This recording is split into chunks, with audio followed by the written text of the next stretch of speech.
भगवान देवाधिदेव महादेव का पावन चरित्र कर रहा है। भगवान शिव की आशुतोष शिव महापुराण की कथा कर रही है कि जीवन का जो सुख है वो भगवान देवाधिदेव महादेव के चरणों में तो है, पर जैसे शिव के चरणों में बैठकर सुख मिलता है, ऐसा ही सुख बुजुर्गों के पास में बैठने से भी प्राप्त होता है, उनके चरणों में बैठने से भी प्राप्त होता है।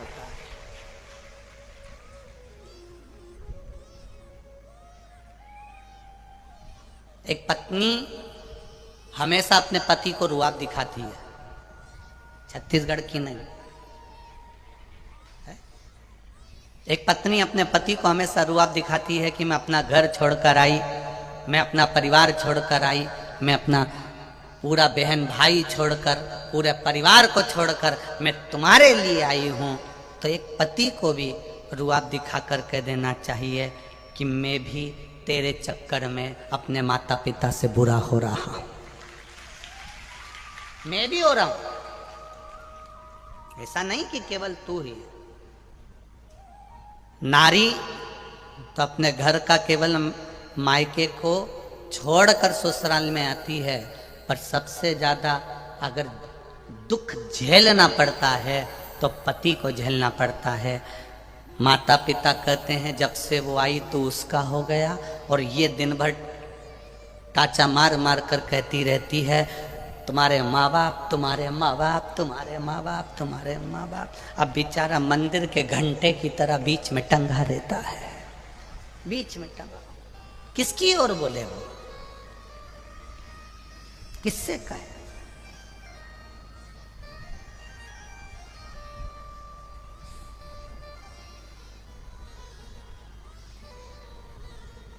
किसको जाकर कहे कि वो ये सब चीजें, वो कह नहीं सकता। फिर भी पत्नी कुछ कहती है तो भी सुनता है, माता पिता कहते हैं तो भी वो सुनता है।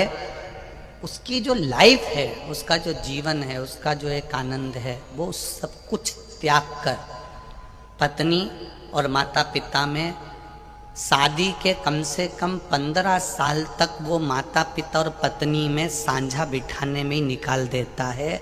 दुकान से आएगा तो सांझा बिठाएगा, जाएगा तो सांझा बिठाएगा, वो पूरा काम बस यही करता रहता है। इसको भी समझाएगा, उनको भी समझाएंगे, इसको भी समझाएगा, उनको भी समझाएंगे। पर शिव महापुराण की कथा कर रही है सबको समझाने से अच्छा है इस दिल को समझाकर महादेव के चरणों में ले जाकर छोड़ दो, अपने आप सब समझ में आना चाहिए। करो शिव की भक्ति।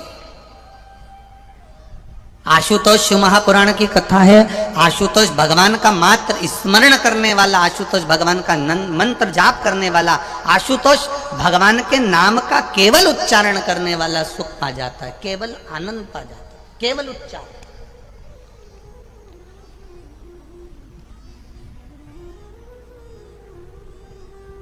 भक्ति करेगा तो बड़ा ही सुख पाएगा, भक्ति से आत्मा का मेल जुल जाएगा।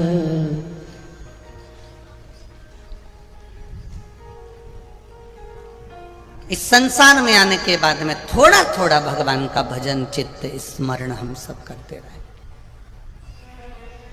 हम किसको समझाएं?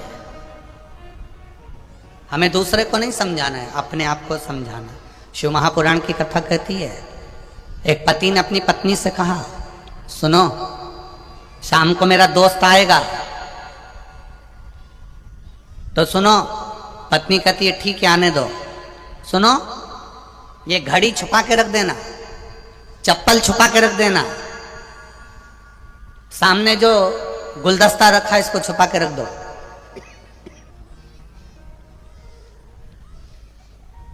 घड़ी छुपा दो, चप्पल छुपा दो, सामने सामान रखा है उसको छुपा दो, मोबाइल छुपा के रख दो,